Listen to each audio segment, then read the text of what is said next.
Poland, September 1939. The German foe begins its ruthless march of conquest and sets the stage for World War II. Poland's 34 million inhabitants, crushed, scattered, and enslaved. Tens of thousands of square miles of territory shrink before the movement of lightning-armored columns. Poland and the world learn the meaning of a grim new word, blitzkrieg. Here is shown the initiation of that phase of modern warfare. These pictures of the preparation for attack and later the actual combat were all made by German frontline cameramen. Therefore, they stress Nazi superiority. Success is unimpeded as Hitler's divisions move against outnumbered Polish defenders. Later, on other world battlefronts, the Allies are to destroy the myth of the invincibility of the Nazi armies. But this is Hitler at the peak of his armed might, and the record of a nation overrun in just days is of military as well as historical importance.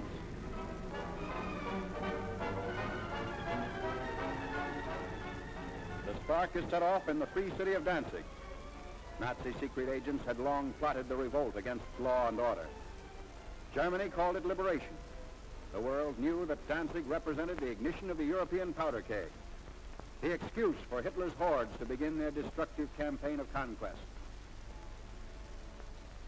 Here is the historic last stand of Danzig's loyal defenders. They're entrenched in the city's post office and under repeated fire of Nazi-trained militiamen.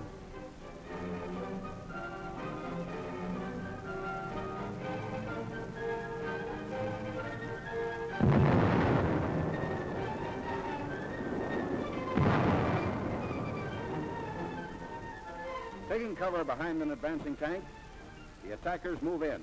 Gasoline is sprayed on the building, and its doom is sealed.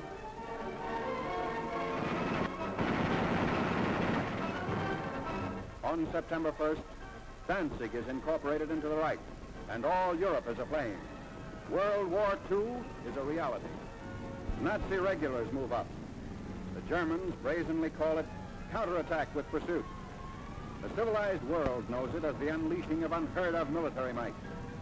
With little to stand in their way, the Nazi divisions roar across the Polish countryside and reveal for the first time the machines and weapons that are to terrorize a freedom-loving people. Military observers see the Nazi lightning warfare as setting the style for modern battle. Only a well-devised counter-blitz can stem the flanking and pincer movements of the wily Germans. The motorcycles bring up machine gunners for the opening of the attack.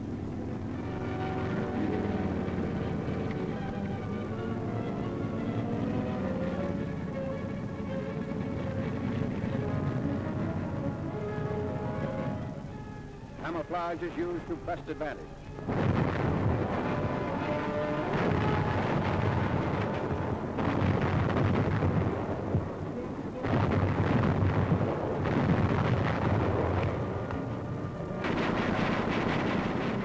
Tanks speed the advance as a Polish town is about to fall.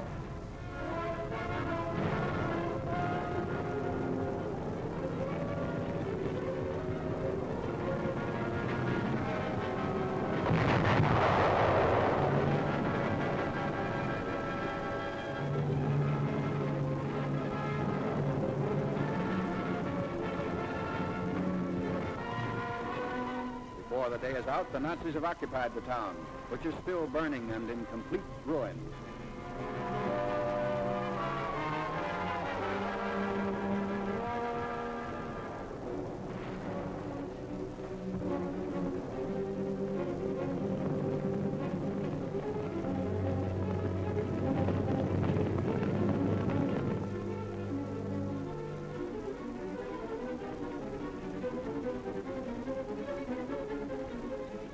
Wrecked equipment testifies to the Polish rout.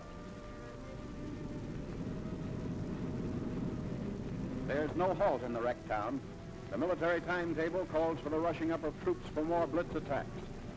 The German strategy is to isolate Polish forces as quickly as possible. So the Nazi columns move according to prearranged schedule. 30 to 37 miles per day is the German claim.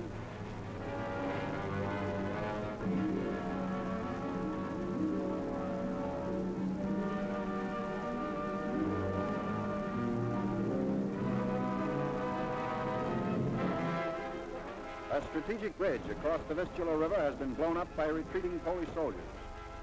But in their haste, they were unable to ensure its complete destruction. The enemy will be delayed, but temporary repair is not impossible for skilled mechanics to accomplish in fast time.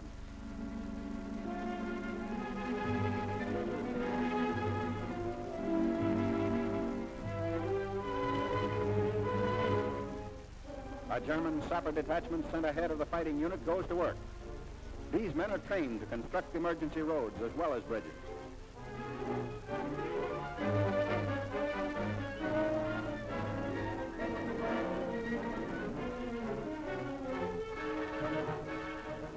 The hastily constructed span is quickly put to use by the advancing Nazis.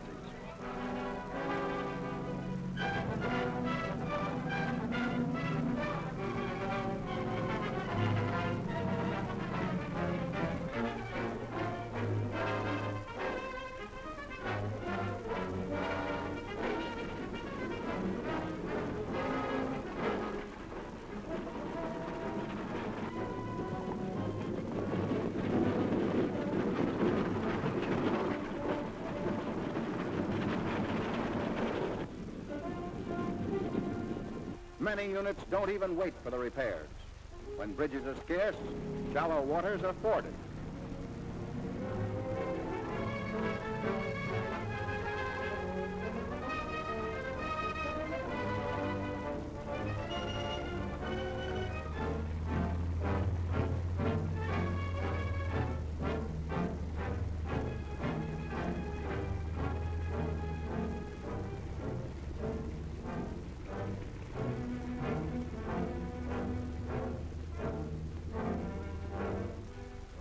Blitz-minded German generals even defy fatigue. Long lines of tired troops are kept moving against the Poles. The operation is based on the principle that contact, once made, should never be lost. Naps are snatched on the move.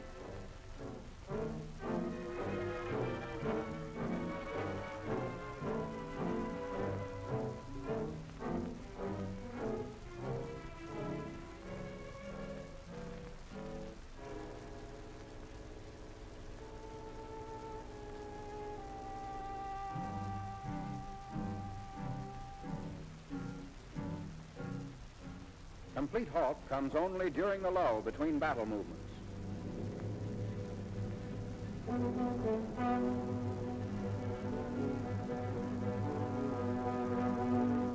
At all times, weapons are kept clean and ready for instant use. This enemy of ours has mastered every technique necessary to the maintenance of efficient fighting contingents.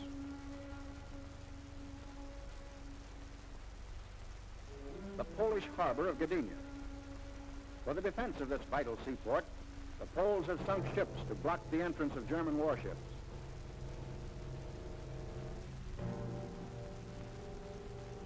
The Nazis direct their fire across the harbor. Military and naval forces are cooperating to bring about complete destruction of Polish defense installations.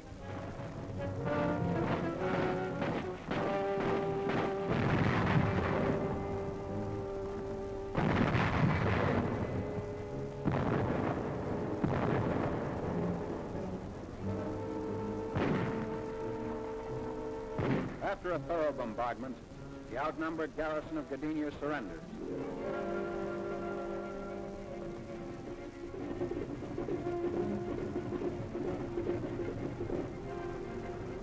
The Nazi air arm plays a major role in the wanton destruction of Polish territory. The method is now a familiar one. First reconnaissance planes go aloft to secure valuable photographic data. The aerial pictures will show the movement and position of Polish troops, and also the undefended sectors that will supply easy targets for Nazi bombs.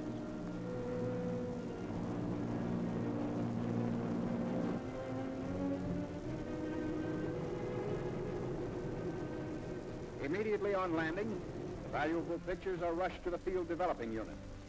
Germans have stated that information thus revealed has formed the base for much of their decisive military operations in Poland.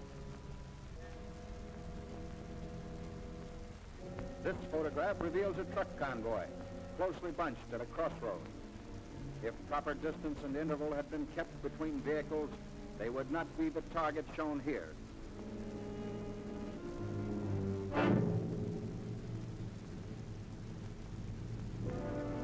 ground and Air Force raids are worked out with greater unity through the use of the aerial photographs.